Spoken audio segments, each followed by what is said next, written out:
गवार बहू का मॉडर्न ससुराल में पहला दिन। सुजाता, मैंने अपने रोहन बेटे के लिए एक बहुत सुंदर और सुशील बहू देख ली है। समझ गई, इसका मतलब आपने मेरे बेटे के लिए गवार बहू चुनी है। मैं सही बोल रही हूँ ना? ऐसे क्यों कहती हो? हमारे घर में बहू आएगी तो वो हमारे रंग रूप में ही ढल जाएगी। थोड़ा समझने की कोशिश करो। और मैं तुम्हारे और तुम्हारे बेटे की इच्छा जानने के लिए इच्छुक नहीं हूँ। ये शादी होकर ही रहेगी। पर आप ऐसा क्यों कह रहे हैं? आप मेरी तरह आजकल के जमाने की लड़की भी ला सकते हैं, बिल्कुल जो मेरी तरह मॉडर्न हो। कोई जरूरत नहीं है। तुम्हें लाकर ही पछता रहा हूँ। मैं आखिरी बार सिलबट्टे की चटनी और पकौड़े कब खाए थे ये तो मुझे भी याद नहीं है, क्योंकि तुम्हारे हाथ तो दर्द हो जाते हैं। ऐसा कहकर कमलेश चला जाता है। वहीं सुजाता का मुंह बन जाता है। कुछ ही दिनों में कमलेश अपने बेटे रोहन की शादी गांव की एक सुंदर सुशील लड़की से कर देता है, जो कि बहुत लंबा घूंघट करके चौखट पर खड़ी थी। तभी सास आरती करके कहती है, अरे बहू, ये तुमने इतना बड़ा लंबा घूंघट क्यों किया है? अरे मुझे तुम्हारी शक्ल भी नहीं दिखती, जरा घूंघट हटाओ। और हाँ, याद रखो, तुम्हारा ससुराल मॉडर्न ससुराल है, कोई गांव का गवार नहीं, तो ये सब करने की कोई जरूरत नहीं। ठीक है माँ जी। ये गवार की तरह मुझको माँ जी क्यों बोल रही हो? कॉल मी मॉम, ऑलराइट? यस यस माँ जी, मेरा मतलब मॉम। तत्पश्चात गृह प्रवेश करके वो अंदर आ जाती है। अगले दिन दिव्या का उसके मॉडर्न ससुराल में पहला दिन था। वो सुंदर सी साड़ी पहनकर और जेवर के साथ आती है और अपने सास ससुर के पैर छूकर कहती है, मॉम जी, पापा जी, नमस्ते। ओह गॉड, तुमने ये क्या पहना है बहू? गवार टिपिकल बहुओं की तरह हमारे पैर छूने की कोई जरूरत नहीं है, बस गुड मॉर्निंग बोल दिया करो। और ये मुझे तुम्हारी ये 6 मीटर की थान बिल्कुल अच्छी नहीं लग रही है। कोई हमारे घर में आएगा तो क्या कहेगा कि हम गांव की गवार बहू लाएं? कम विद मी, मैं तुम्हें एक ड्रेस देती हूँ। अरे क्यों बहू को परेशान कर रही हो? ऐसे भी तो बहुत अच्छी लग रही है, इतने सुंदर जेवर और साड़ी में। हाँ, ओह प्लीज कमलेश, तुम अपनी मर्जी चला चुके हो, अब मुझे अपनी मर्जी चलाने दीजिए। ऐसा कहकर वो दिव्या को अपने कमरे में ले जाती है और उसे शॉर्ट ड्रेस देती है, जिसे पहनने के बाद दिव्या को बहुत अनकंफर्टेबल महसूस होता है। वो घुटने से ड्रेस नीचे खींचकर कहती है, हे भगवान, इस छोटे से कपड़े में तो मुझे बहुत शर्म आ रही है, मुझे अच्छा नहीं लग रहा और ये नीचे भी नहीं हो रहा। मॉम जी, मुझे इसकी आदत नहीं है, मैं इसे पहनकर कैसे घर के काम करूंगी?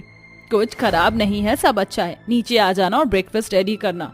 ऐसा कहकर सुजाता चली जाती है। दिव्या को बहुत अजीब लगता है, जिस वजह से वो ड्रेस पर एक चुन्नी ओढ़ लेती है और पहली रसोई का खाना बनाकर डाइनिंग टेबल पर लगा देती है। डाइनिंग टेबल पर आलू पूरी और घी का हलवा, लिट्टी चोखा और बहू के कपड़े देखकर सास कहती है, बहू ये सब तूने क्या बनाया है? अरे हमारे घर में ऑयली खाना नहीं बनता, इसे खाकर सब बीमार हो जाएंगे। देख, ब्रेकफास्ट में हम सिर्फ सैलेड, जूस और फ्रूट खाते हैं। दोबारा इस तरह से खाना मत बनाना। मॉडर्न परिवार में रहने का तरीका सीखो। और ये चुन्नी क्यों पहनी है शॉर्ट ड्रेस पर? वो माँ जी, ऐसे अजीब लग रहा था बहुत, इसलिए ओढ़ ली। अरे क्यों बहू को इतना अपने सांचे में ढालने की कोशिश कर रही हो? और अच्छी बात तो है, लिट्टी चोखा तुमने कब से नहीं बनाया। एक दिन ये सब खा लोगी तो तुम्हारी डाइटिंग बिगड़ नहीं जाएगी। आहा, मुझे तो बहुत ही अच्छा लगा है खाना। वाह दिव्या, सच में आलू पूरी मेरी फेवरेट है। इसका टिफिन पैक कर देना।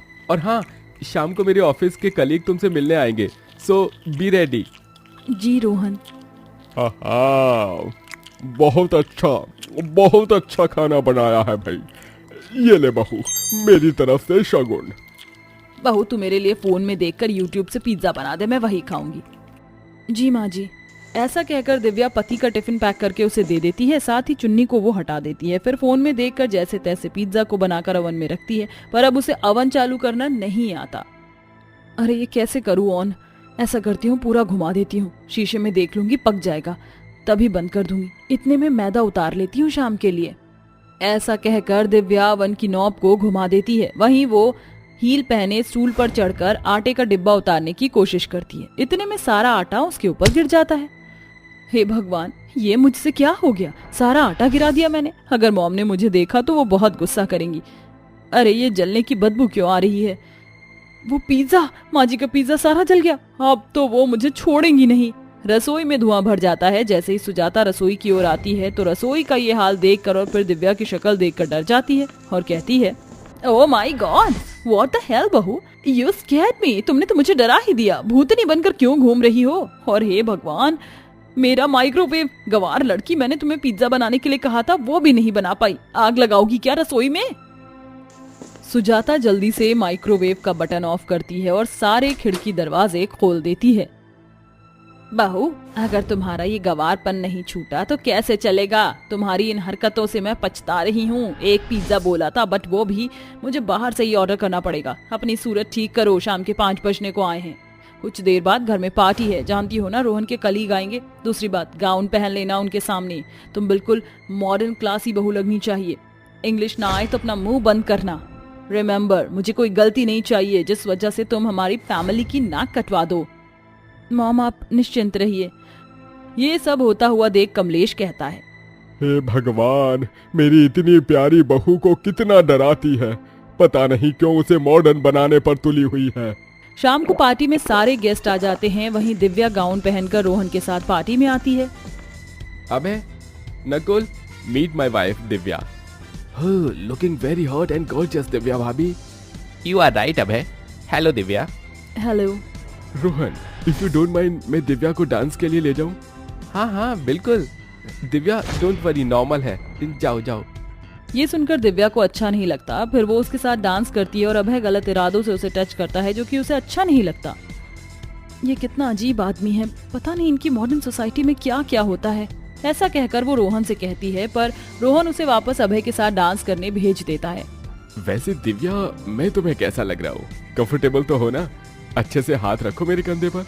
ऐसा कहकर अभय उसकी कमर पर हाथ रखता है। ये बात दिव्या को बर्दाश्त नहीं होती और वो एक जोरदार चाटा अभय को मार देती है। पार्टी में सभी लोग हैरानी से देखते हैं और सास आकर कहती है, बहू ये सब क्या है? मैंने मना किया था ना तुम्हें ऐसी वैसी हरकत करने को।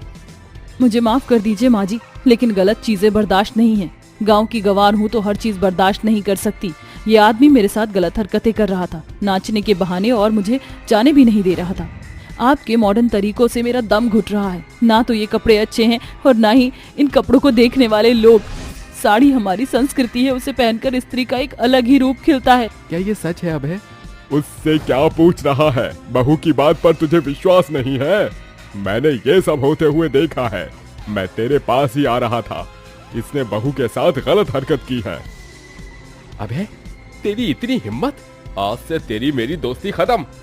ऐसा कहकर रोहन अभय को 2-3 घूंसे मारकर पार्टी से निकाल देता है। तभी सभी लोग चले जाते हैं। फिर कमलेश बहू का पक्ष लेते उसके मन की बात करता है।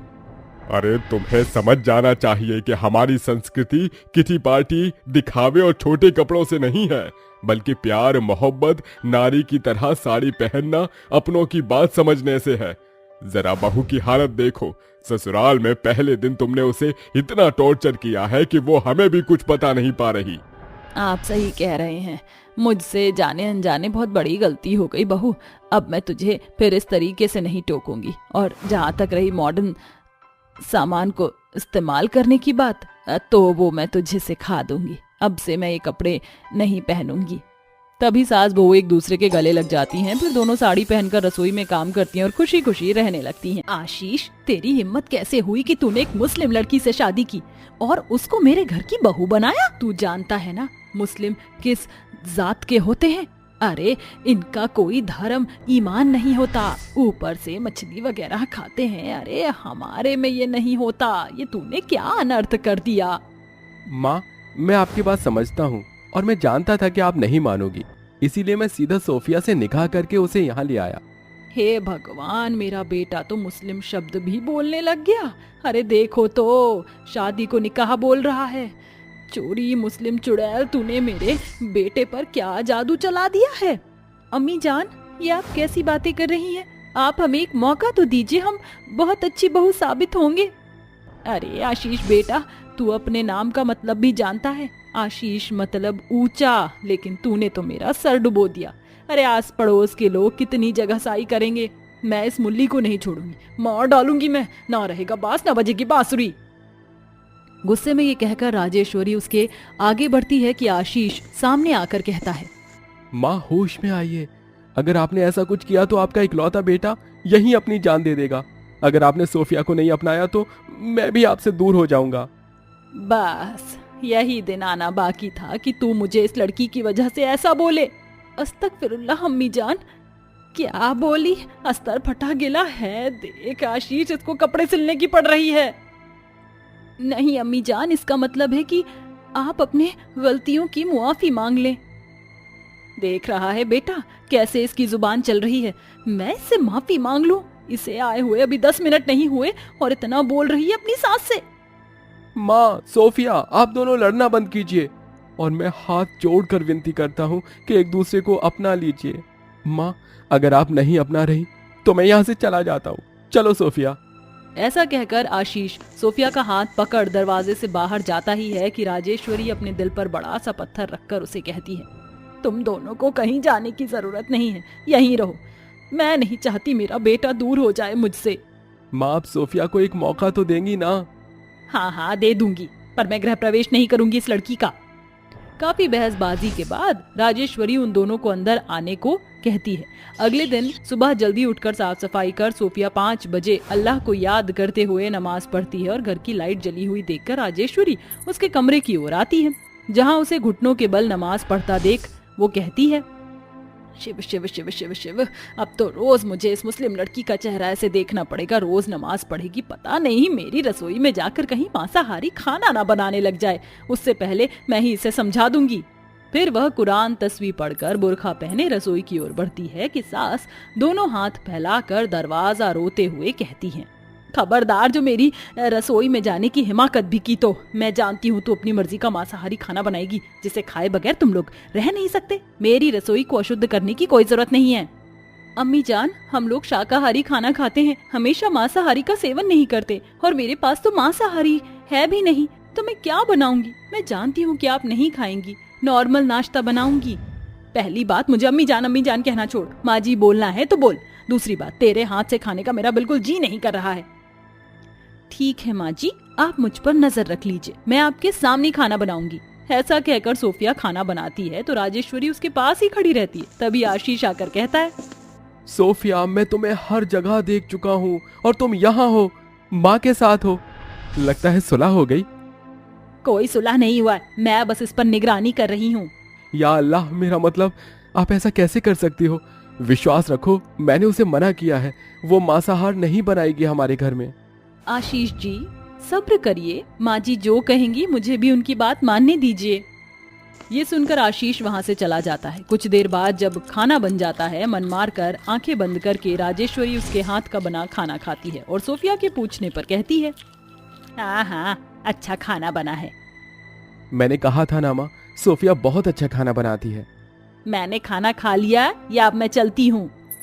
ऐसा कहते ही राजेश्वरी खाया हुआ खाना वॉश बेसिन में उगल देती है। अगले दिन सोफिया साड़ी पहनकर नमाज पढ़ने के बाद जब आती है तो राजेश्वरी के होश उड़ जाते हैं और वह कहती है, तू तो मुस्लिम है, कल तूने पूरा बुर्का पहन रखा था, आज तू साड़ी के अवतार में कैसे आ गई? वो क्या है ना अम्मी जान, मेरा मतलब माँ जी, कल जुम्मा था इसलिए मैंने बुर्का पहना था, वरना रोज तो मैं साड़ी ही पहनूंगी। आपकी घर की बहू हूँ तो वो तौर तरीके भी तो अपना पाऊंगी। अच्छा ऐसा भी है क्या? ये सुनकर वो माला पिरोकर कान्हा जी की पूजा करती है, फिर तुलसी में जल चढ़ाती है, उसके बाद खाना बनाती है। धीरे धीरे मुस्लिम बहू घर के सारे काम को अच्छे से करने लगती है। राजेश्वरी को ये सब अच्छा लगता है, पर वह अपनी जुबान से अपनी बहू की तारीफ करना नहीं चाहती थी। वक्त गुजरता है, ऐसे ही एक दिन बहू सफेद साड़ी पहनती है तो गुस्से से राजेश्वरी कहती है, बहू ये तूने क्या पहना है, शर्म नहीं आती? तुझे पता भी है सफेद साड़ी का क्या मतलब होता है? ये साड़ी विधवा औरत पहनती है, दोबारा से इसे पहनने की जरूरत नहीं है। मेरे बेटे की उम्र घटाएगी क्या? माँ जी मुझे माफ कीजिएगा, मैं जानती नहीं थी कि हिंदू समाज में सफेद रंग का ये मतलब है, बल्कि हमारे समाज में तो सफेद रंग का मतलब शांति का प्रतीक है। इसका मतलब ये है कि अल्लाह के सामने कंगाल हो या राजा, वो सब एक समान होते हैं। तुम्हारे मुस्लिम समाज में तो पता नहीं उल्टी चीजों का क्या मतलब निकाल रखा है। औरतों को सफेद कपड़ों में लपेट कर रखते हैं, सिर्फ आंखें दिखती हैं, चाहे दम क्यों ना घुट जाए। माँ जी आप कुछ भी बिना जाने मत कहिए, बुर्का पहनने का ये मतलब है कि उस औरत का नूर सिर्फ उसका शौहर पति देख सकता है, कोई और नहीं, और इससे तो धूल मिट्टी धूप से भी बचाव होता है। रही बात दम घुटने की, तो ऐसा कुछ नहीं होता। जबकि आपके हिंदू धर्म में औरतें साड़ी भी पहनती हैं तो उनका कमर बाजू हाथ सब दिखते हैं ना, तो इससे बचाव होता है और ना ही अच्छा लगता है। बाकी माँ जी मैं किसी धर्म को छोटा बड़ा नहीं समझती, मेरे लिए दोनों बराबर हैं और एक ही भगवान है। वो अलग बात है कि मैं अपना कर्तव्य दोनों के प्रति निभाती हूँ। आप मुझसे जो बोलेंगे मैं उस सांचे में ढल जाऊंगी, पर अल्लाह के लिए बख्श दीजिए और मुझे अपनी बहू स्वीकार कीजिए। मैं आपका प्यार चाहती हूँ। ये सब खड़ा आशीष भी सुनता है और कहता है, अब तो अपनी बहू को अपना लीजिए। वो आपके खिलाफ कोई भी ऐसा काम नहीं करती जिससे आपको चोट पहुंचे। इतने दिन हो गए, शायद अब तो आप समझ गई होंगी। तूने बिल्कुल ठीक कहा बेटा, मैं बहू की बात मानती हूँ। बहू की बात सुनकर मैंने ध्यान से सोचा। तुम मुझे उस पर कोई बुराई नहीं दिखी, बल्कि बहू के बात करने का, कपड़े पहनने का तरीका, उसकी हर चीज मुझे पसंद आई है। अब बस मैं जिक्र नहीं कर पाई। बहू मुझे माफ कर दे। कोई बात नहीं माँ जी, मुआफी की कोई जरूरत नहीं है। अगर तूने मुझे माफ कर दिया है तो तू मुझे फिर से अम्मी जान ही कहकर पुकारेगी। सभी हंसने लगते हैं और सोफिया अपनी सास को गले लगकर कहती है, ठीक है अम्मी जान, मेरी प्यारी अम्मी जान। इस तरह हिंदू सास अपनी मुस्लिम बहू को प्यार करने लगती है, जिसके बाद दोनों खुशी खुशी एक ही घर में रहने लगते हैं।